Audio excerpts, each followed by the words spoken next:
Live from Channels Television. Reporting tonight, Ayotunde Balogun. Hello and welcome tonight.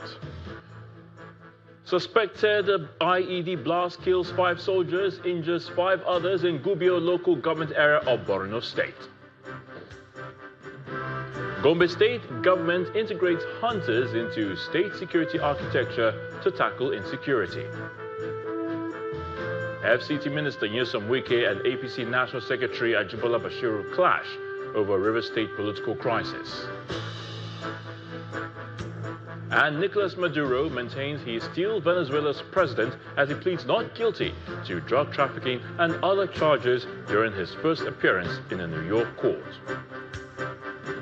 And on business, NGX reaches record highs as all-share index surpasses 159,000. Market capitalization tops 1 trillion naira. On sports news tonight, Nigeria Super Eagles cruise past the Mambas of Mozambique to reach the 2025 AFCON quarterfinals. And from the nation's capital, court denies bail to Bauchi Finance Commissioner Yakubu Adamu and his co-defendants over alleged terrorism financing.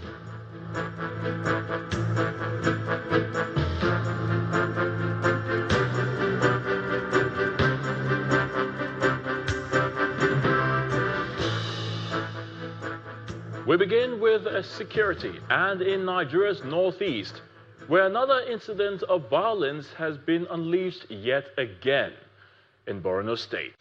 Well, this time, a suspected improvised explosive device has killed 5 soldiers as well as injured 5 others near Gubio in Gubio local government area.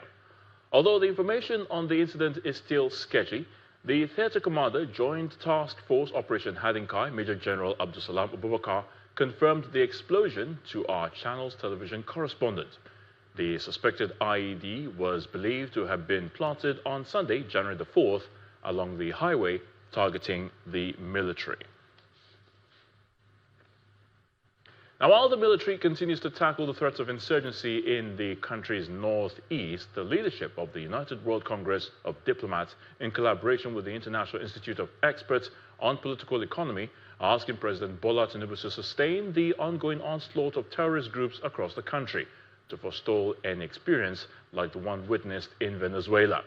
Now, the group, which commended both Nigeria and the United States' recent collaboration to combat terrorists in the country, expressed concerns about the need for the government to further reassure the American government that the nation is determined to end terrorism by deploying someone with a military experience to help support the efforts of Nigeria's Minister of Defense. We commend the United States military and indeed the Nigeria Ministry of Defense for this giant step and the victory recorded so far. It has also happened. You have already captured the whole continent. So we want Mr. President to learn from the lessons of the past, particularly the ongoing incident in Venezuela, so that Nigeria will not experience us.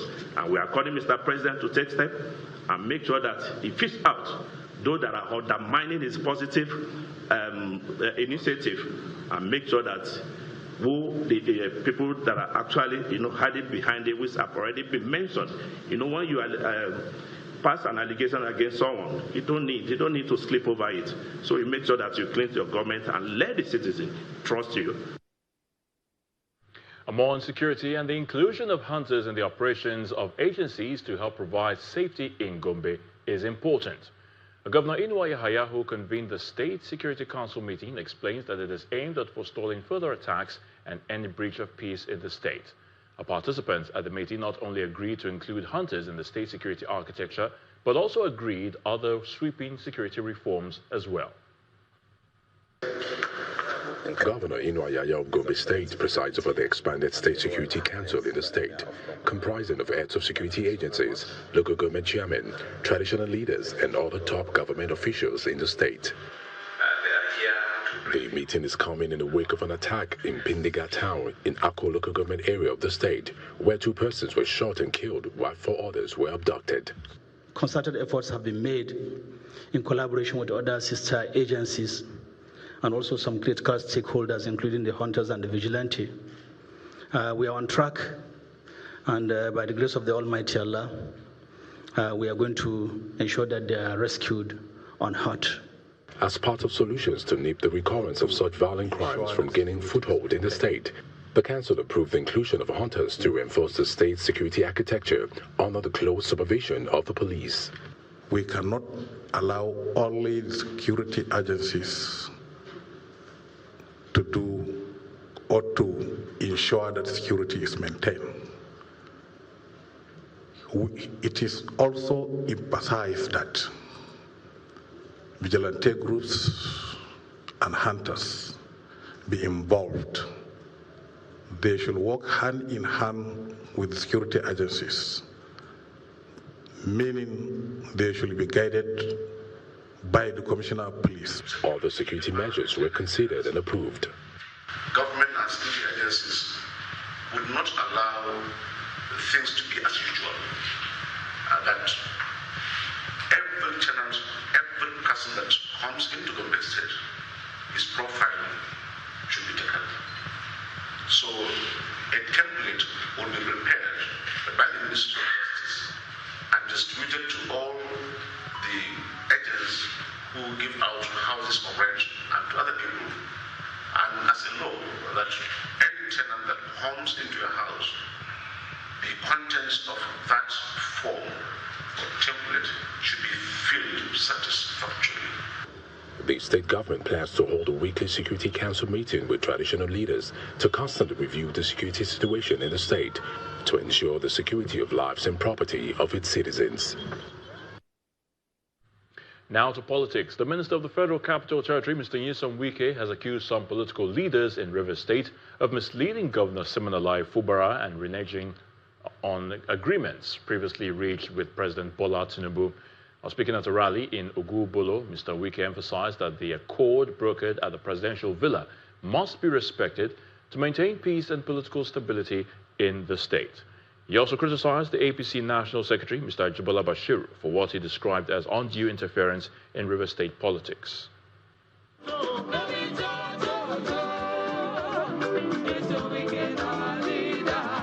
On Monday, the FCT Minister, Nyesom Wike, is in Ogubolo local government area for a thank you visit, accompanied by his family, friends, and political associates.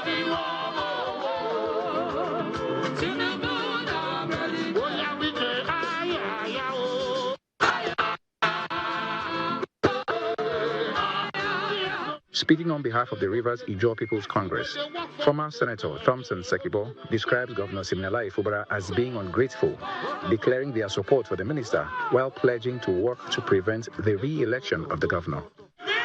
People are good people. We are good people. Don't mind that person government have. And all the job people, we give their support to who and whatever you say. We will go against him outright. And we will make sure he doesn't come back again. Everybody call up Mr. Project. In his remarks, the minister accuses some politicians of misleading the governor, despite his having willingly entered into an agreement before President Tinubu. He also takes a swipe at the National Publicity Secretary of the APC, Ajibola Bashiru. Remember here that the time we met with Mr. President, everybody signed. Even the National Security Advisor signed. Everybody signed. Dr. Petroleum signed. The chairman of the APC signed. The chairman of PoliticsToday signed. The speaker signed. When they came back home, they started misinforming the young man. That's political. Don't do that. It's okay.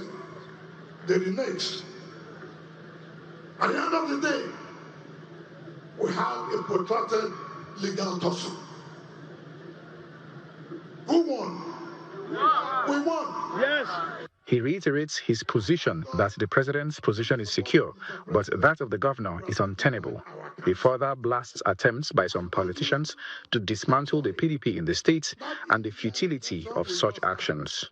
It means that there's nothing you will tell me I will take to the bank. And people are misleading you. You will not say, look, gentlemen, it may be right, it may be wrong, but this is what I have committed myself to. And people will honor you for that.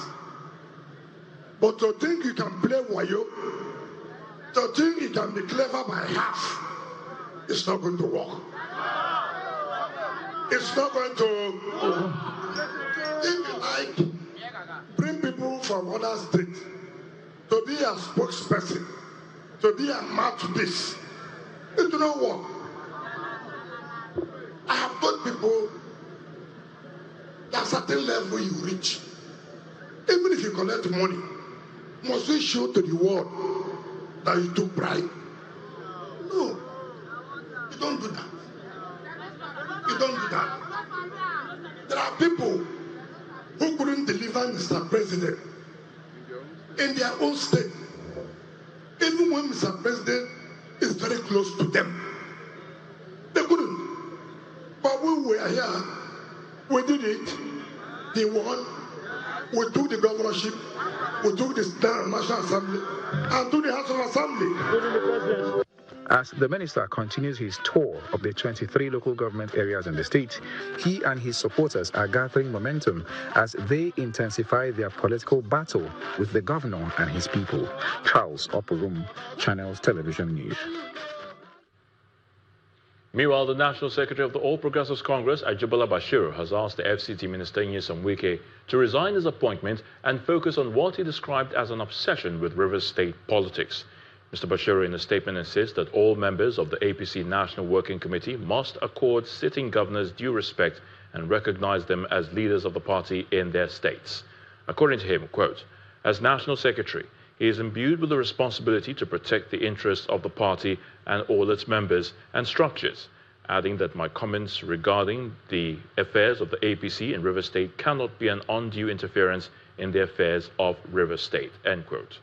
And Mr. Bashir noted that it is incompatible for Mr. Wike to remain in the cabinet of an APC-led government while allegedly causing internal disarray within the party, insisting that he cannot be in the Federal Executive Council of the APC government and be causing confusion within an organ or structure of the party at any level using the leverage of that same office. Let's stay with politics. A prominent member of the Obedient Movement, Mrs. Aisha Yesufu, says former governor of Anambra State and presidential aspirant in the African Democratic Congress, Mr. Peter Obi, is ready to work with anyone if the goal is to move Nigeria forward. She made this known at the National Secretariat of the ADC in Abuja, where she had gone to pick up her membership card to join the party following the official campaign of Mr. Peter Obi a few days ago.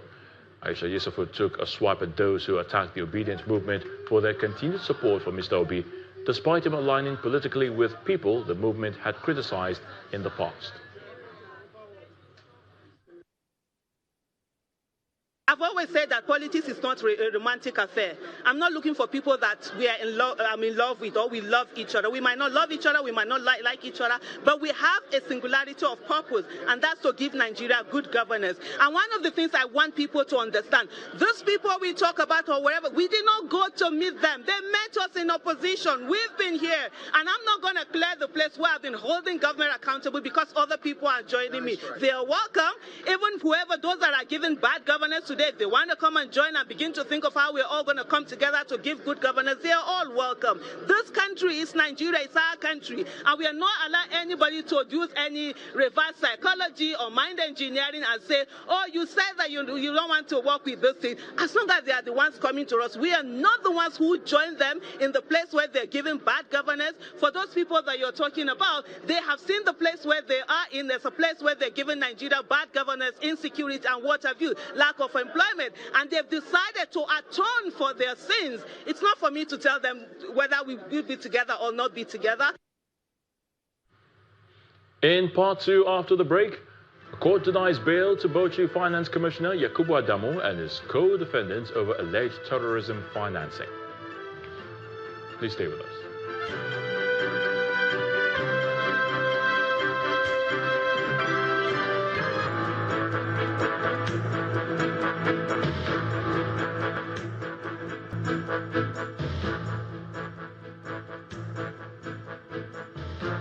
Welcome back. If you've just joined us, you're watching the news at 10 live on Channels Television Lagos. A reminder of our top stories. Suspected IED blast kills 5 soldiers, injures 5 others in Gubio local government area of Borno State. Gombe State government integrates hunters into state security architecture to tackle insecurity. FCT Minister Nyesom Wike and APC National Secretary Jabala Bashir clash over River State political crisis. And Nicolas Maduro maintains he is still Venezuela's president as he pleads not guilty to drug trafficking and other charges during his first appearance in a New York court.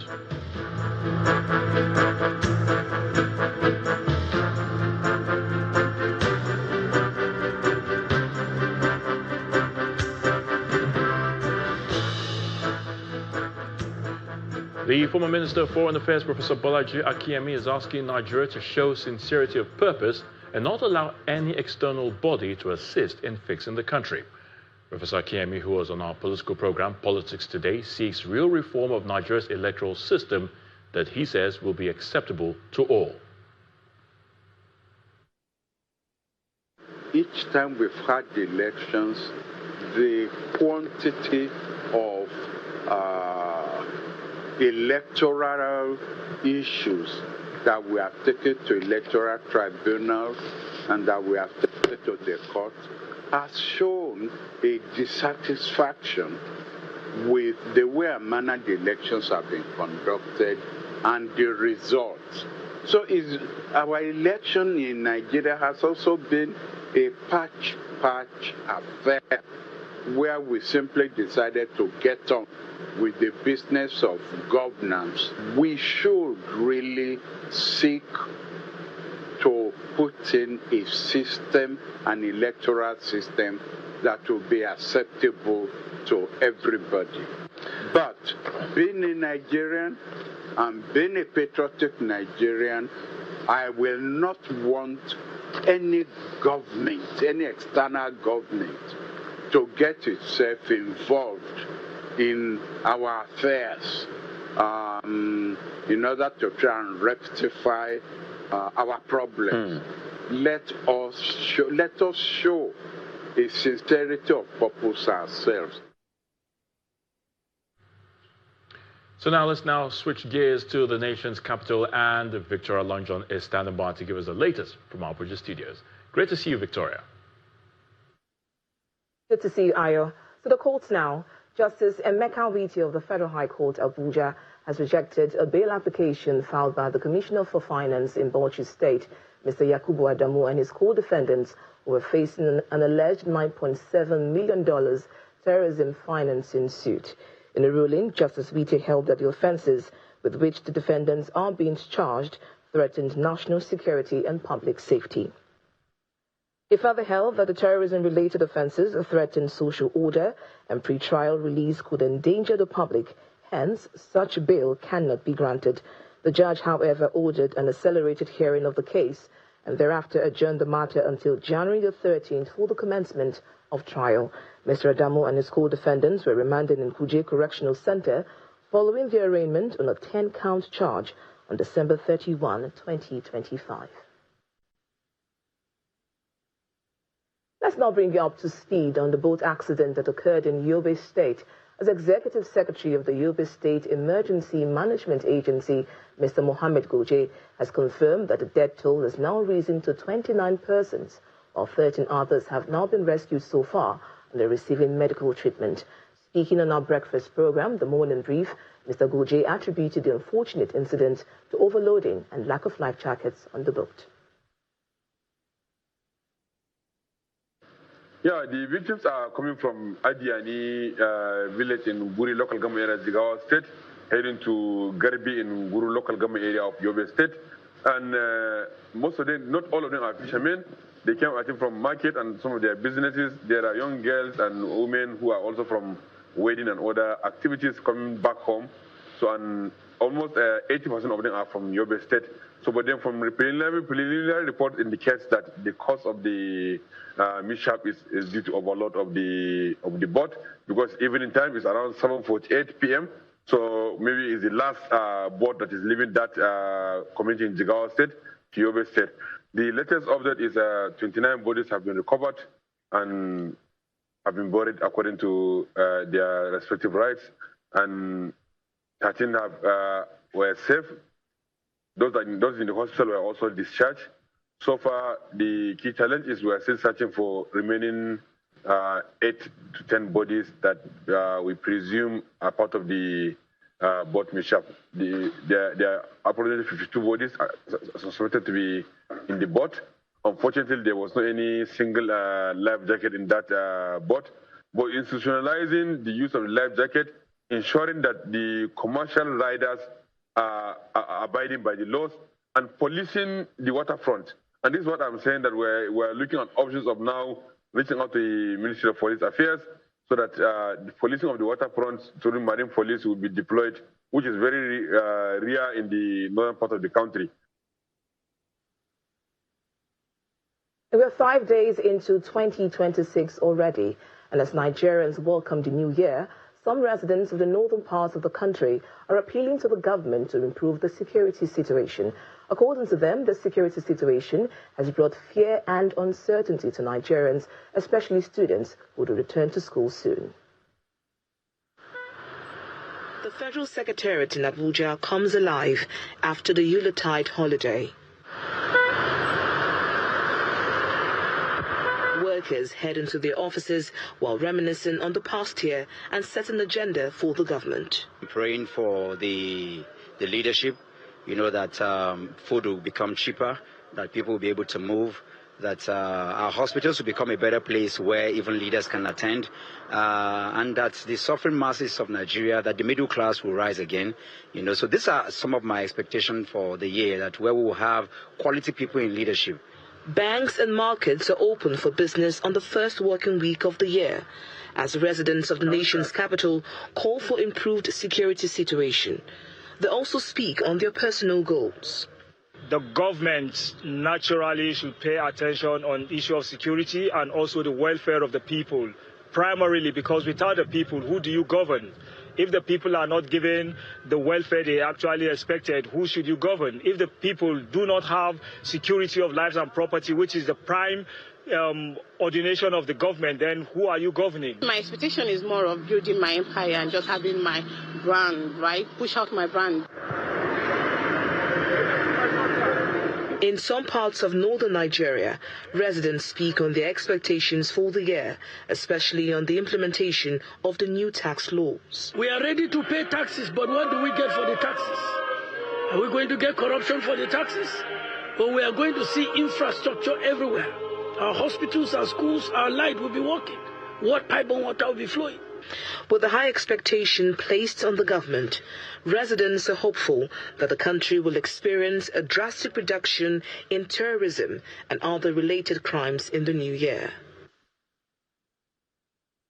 And in Taraba State, wife of the president, Mrs. Oluremi Tinubu, has brought cheers to thousands of less privileged families in the state, calling for peace, unity and renewed hope. The National Secretary of the Christians Northern Nigeria Political Forum, Mr. Emmanuel Mijinyawa, who distributed the materials on behalf of the First Lady in Jalingo, the state capital, explained that the gesture is part of her annual Christmas and New Year outreach. The festive season provides an opportunity to show love and care, especially to the less privileged, and the First Lady of Nigeria is extending this gesture to the Christian community in Taraba State. The bags of rice are presented to different groups, including the less privileged and orphans, through the Christian Northern Nigeria Political Forum. As you can see, this is the honor distribution of CNMPF Taraba State Charter, distribution of rice to the vulnerable and then the less privileged. We have flagged up Taraba State 2025 kickoff of Remi Tinubu, which she has promised us, and she has been fulfilling it. Last year, 2024, we did it the same way.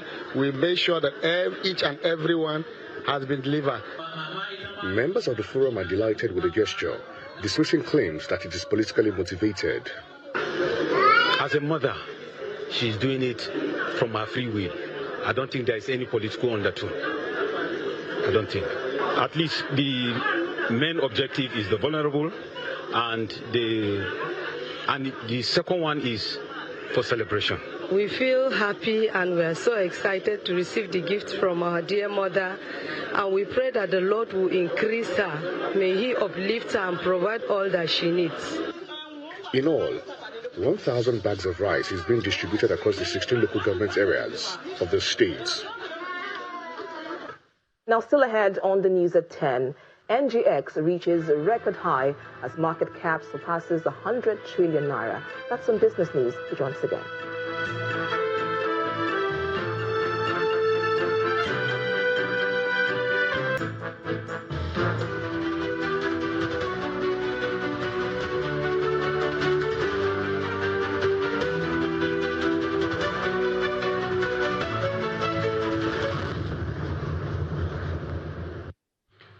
Nigerians commenced the year 2025 with economic reforms which President Bola Tinubu's administration had started 2 years earlier. Majority of the people were of the opinion that the impact of the reforms were harsh, but the government promised to alleviate the effects of its unintended consequences. Our business correspondent, John Mekwa, takes us through the Nigerian economy in the year 2025 and how the series of economic reforms and impact have been managed so far. On the first day of 2025, President Bola Tinubu reassured Nigerians of his administration's commitment to intensify efforts to lower costs by boosting food production, among other things. His target was to reduce overhead inflation from 34.6% to 15%, a target which has been hit as headline inflation for November 2025 dropped to 14.45%. Money supply reduced, exchange rate reduced, the price of petrol, which drives petrol and diesel, also dropped. The administration received a lot of applause during the year for progress in macroeconomy. For instance, the gross domestic product grew from 3.84% in the fourth quarter of 2024 to 3.9% in the third quarter of the year. Rebasing the GDP brought higher contribution of the services sector to the fore, indicating a level of progress in the effort to diversify the economy. The year was a period of relative exchange rate stability, where the naira was valued at below 1,500 naira for a dollar for most parts of the year. A lot of this has been attributed to the decisions and interventions of the central bank. We have a competitive currency, and it's something that you will hear me talk about over and over and over again. Presented by the chairman of the MPC. The Monetary Policy Committee took tightened stance most of the year and only cut the monetary policy rate by 50 basis points to 27.0% in September, and that was the first cut since 2020. These actions and decisions, many economists believe, have placed the economy in a better state than it started the year with. There are even more pleasant memories in 2025. Top on the list is Nigeria's status changing to a country that now exports refined petroleum products, and that's thanks to Dangote refinery and petrochemicals. Records indicate that as of December 2025, daily production from the refinery is between 40 and 45 million liters of petrol, and still in that sector, crude oil losses dropped to an average of 9,600 barrels per day between January and July 2025. That's a significant reduction from the 102,000 level that we had in 2021. Nigeria was also removed from the Financial Action Task Force grey list, improving investors' confidence in the country. Nigeria's equity market brings another positive story for 2025. It started in January at 102,926.40. Investors' interest in the market continued until it peaked in October, when the all-share index was at 154,126.5 points. About a month later, investor sentiment reversed, and the market experienced the biggest single-day drop in what has now been termed a bruising single-day crash, where the market lost approximately 4.6 trillion naira in valuation. This was partly attributed to misconceptions on the capital gains tax. Translating the gains to the micro level is expected to be a priority for 2026, captured in the spending plan for the year, one which President Bola Tinubu has submitted in a 58.18 trillion naira appropriation bill. By March 31st, 2026, all capital liabilities from previous years will be fully funded and closed. Even for the budget, there are concerns on the parameters proposed in the 2026 bill, with the question of it being realistic and the need for more attention on debt management in the coming year, especially with an expected deficit of 23.85 trillion naira. Who owns 49% of a 6-train LNG plant and goes to Eurobonds to be borrowing $2,000? The world will be looking at you. You own 49% of a 6-train LNG project, and you are capping and looking for you are borrowing at 9%. So let's get that. We don't need to borrow one dime. We don't need to tax anybody. Let's make Nigeria's assets generate revenue for Nigeria. Another prominent conversation in 2025, which will spill over to 2026, is a tax reform. The whole idea being to try and promote economic growth, inclusivity, as well as shared prosperity for our people. Equally important in 2026, according to economist and Chief Executive Officer of Financial Derivatives Company, Mr. Bismarck Ruwani, is the possibility that focus may be divided. So the whole electoral process is expensive because the stakes are very high. Prices. Well, it looks like 2026 will be an even more eventful year, especially as political leaders may give more attention to their ambitions ahead of the general elections in 2027. While, on the other hand, the people are anticipating more gains from the reforms, especially at the microeconomy level. I wonder which one will have prominence and what the story will be by December 2026. I'm Ini John Mekwa reporting for Channels Television News.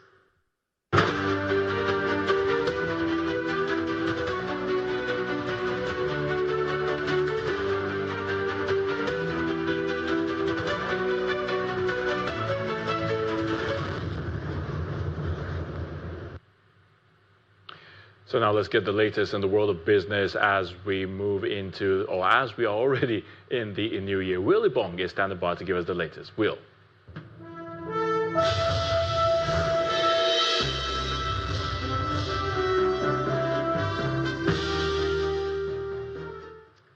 Thank you, Ayotunde. We begin with one of the big overalls we had in the Nigerian economy, and that's the Nigeria Revenue Service, NIRS. The agency formerly known as the Federal Inland Revenue Service, FIRS. The tax agency says it has taken a firm stance on the alleged alteration in the gazetted tax reform, which took effect on January the 1st, 2026. In an interview earlier on our Business Morning program, a deputy director of the NIRS, Kehinde Kasejomo, clarified the agency would only act upon the tax that has been affirmed by lawmakers. For us in the Nigeria Revenue Service, what we are interested in is what has been gazetted for us to implement. And if at any point, maybe the legislators think or feel maybe wrong provision or wrong version has been gazetted, it still goes back to the legislators to do their finding, and if they find it true, they gazette what they think is the correct one. But for Nigeria Revenue Service, we implement what is gazetted. So that is the process of lawmaking and process of tax administration. Because we don't even have the vote and proceeding of the legislators. It's the vote and proceeding, what we call vote and proceeding, which is the record of transaction, the process in approving a bill. I mean, how a bill is passed in the House and in the Senate. They call it vote and proceeding. They are records of the Assembly, not a record of Nigeria Revenue Service or any other person. Now, checking in with the metals market, the price of gold and other precious metals surged today following the U.S. capture of Venezuelan President Nicolas Maduro over the weekend. Spot gold climbed 1.9% to $4,411.14 per ounce, a one-week high, while U.S. gold futures for February delivery climbed by 2.1% to $4,419.90. Traders say the events in Venezuela have reignited safe haven demand, with gold and silver among the beneficiaries as investors look to protect against geopolitical risk. Now, the domestic equities market began the year on a strong note, with the market cap crossing the 100 trillion naira mark for the first time ever. NGX officials say the milestone reflects growing investor confidence and improved participation across key sectors. Ini Jamekwa tells us more.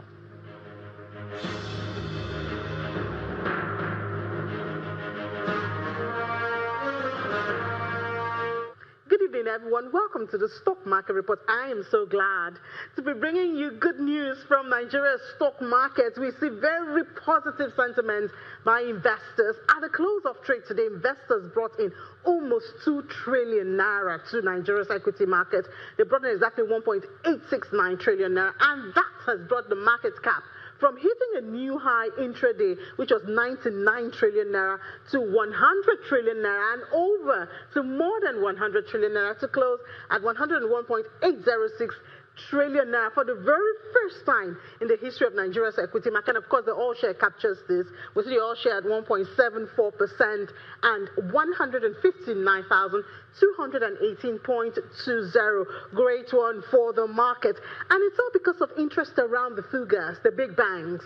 I'm sure this is not far away from the recap, which is the deadline is in March. And we've seen announcement by some banks and how they've hit the target. First Holdco did theirs on Friday, and we see investors flocking around that. So First Holdco today is a gain at 0.31%. UBA follows, GTCO, Accessco, Zenith Bank. Investors are putting their money in these stocks. But not just the banks. Outside the banks, we see market mover today, Boa Cement.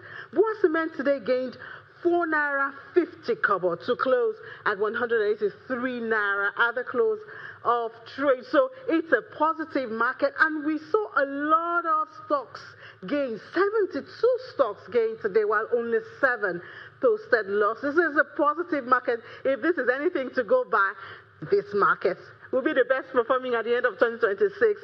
But for today, let's just celebrate the ball.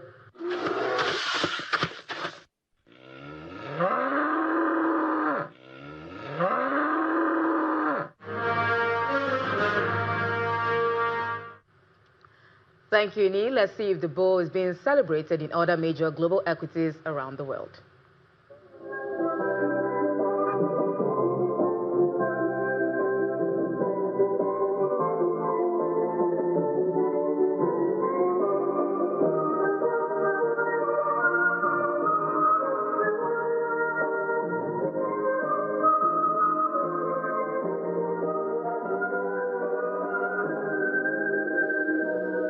And that's business. I am Will Ibong. It's back to Ayo for more on the news at 10.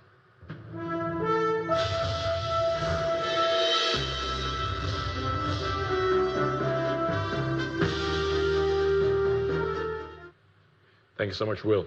Nicolas Maduro has told the court in New York in the U.S. he is still president of Venezuela, as he pleaded not guilty to 4 charges of drug trafficking and weapons. He told the court via an interpreter, I'm innocent, I'm not guilty, and I'm a decent man, a president of my country. Here's Simon Pusey with more on this and other international news in Around the World in 5 from our London studio. Good evening and welcome to the Channel Studios here in London with your international news around the world in 5. Donald Trump has warned Venezuela's new leader, Delcy Rodriguez, she could pay a very big price, probably bigger than Maduro, if she doesn't do what's right. His comments come as the country's deposed president, Nicolas Maduro, is set to appear in a New York court. The US accuses Maduro, who is charged with drug trafficking and weapons offenses, of running a narco-terrorist regime, a claim he denies. Rodriguez, who served as Maduro's vice president, adopted a conciliatory tone at her first cabinet meeting on Sunday, offering cooperation with the US.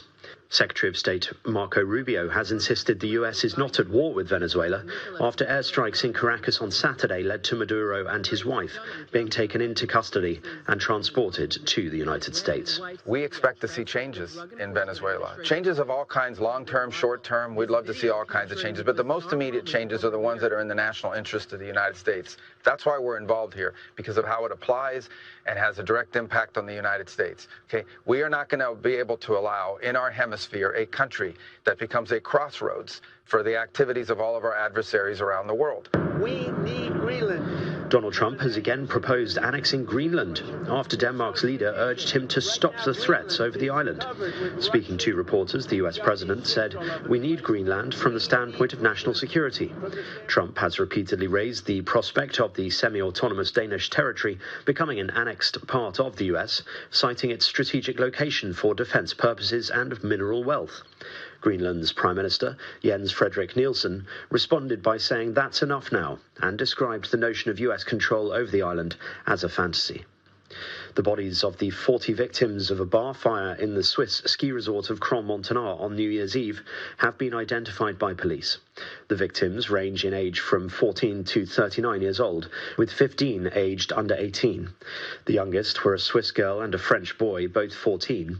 The group includes people of Swiss, Italian, Romanian, Turkish, Portuguese, French and Belgian nationalities, as well as a citizen of the UK, France and Israel.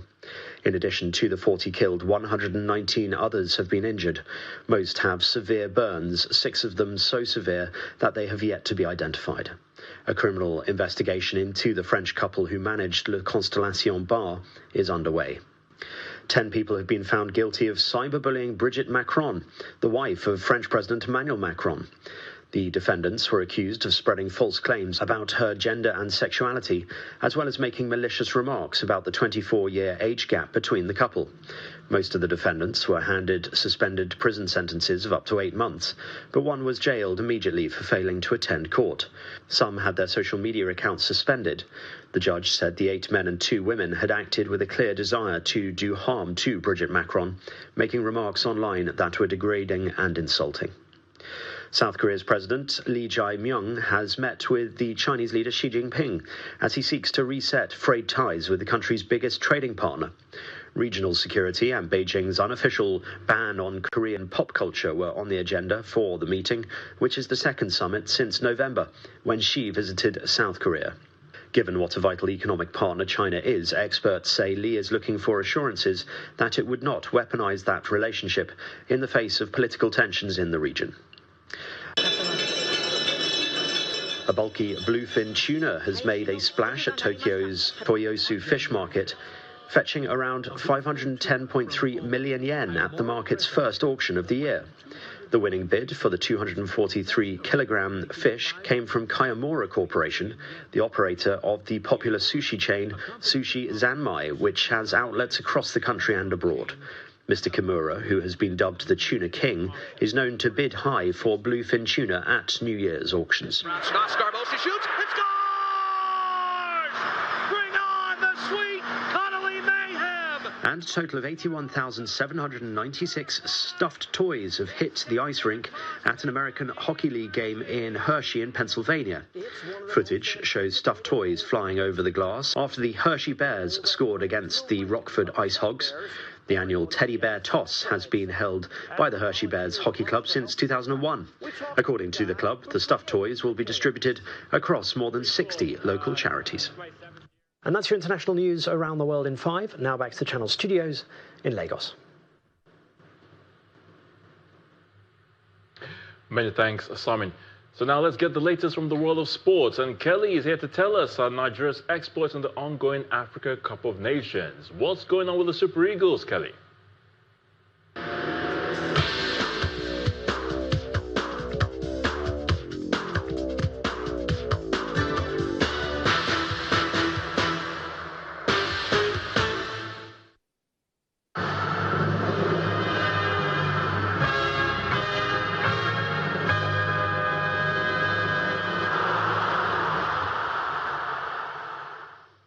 Well, indeed, Ayotunde, it's cheering news for Nigerians, and that's because the Super Eagles of Nigeria cruised into the quarterfinals of AFCON 2025 with a comprehensive 4-0 victory over Mozambique. Ademola Lookman opened the scoring just after 20 minutes in first.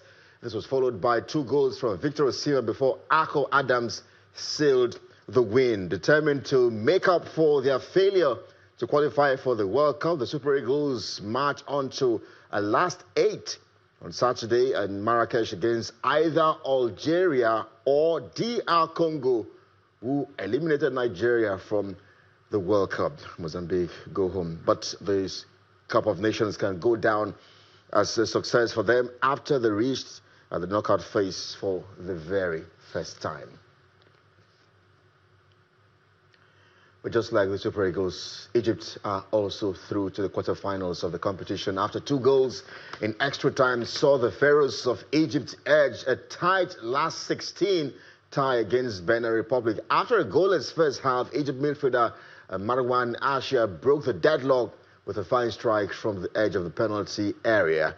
And Jodel Dossou scored with 7 minutes to go to level up for Benin Republic. But in extra time, Yasser Ibrahim's effort from near the penalty spot looped past Cheetah's goalkeeper Marcel Dangino. Well, Mohamed Salah then added the gloss in the final minutes, racing clear and using the outside of his left boot to curl exquisitely past the goalkeeper from well outside the box.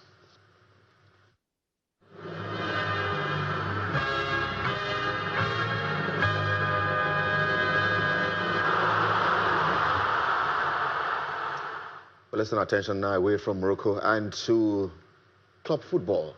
Ruben Amorim has been sacked by Manchester United, ending his 14-month tenure at Old Trafford. Amorim hinted at a fractured relationship with those working above him at Old Trafford following yesterday's results, claiming to be the manager of United and not the coach. He leaves the 13-time Premier League champion 6th on the table, having won just 3 of their last 11 matches. Former United midfielder and current under-18 head coach Darren Fletcher will take charge of Wednesday's night's visits to face Burnley in the Premier League. Away from the EPL, Brazilian starlet Endrick says he hopes his loan switch to Lyon will help spark a return to the national side in time for the World Cup. The 19-year-old played just 99 minutes of football for Real Madrid during the first half of this season as he failed to convince coach Xabi Alonso to show him the kind of faith he enjoyed last season under Italian coach Carlo Ancelotti. And it revealed that Ancelotti, who now coaches Brazil's senior men's team, encouraged him to prioritize growth and happiness over short-term considerations. In tennis, top seed Daniil Medvedev cruised into the second round of the Brisbane International as he demolished Hungary's with that performance at the Australian Open. That's Sports News Tonight. I'm Kelly. It's back to you today.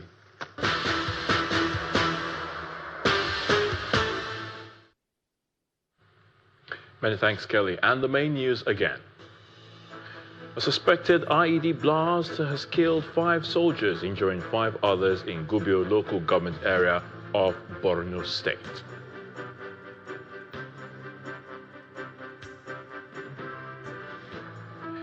And that's the news at 10 tonight. Thank you so much for watching. I'm Ayotunde Balogun, and do have a good night.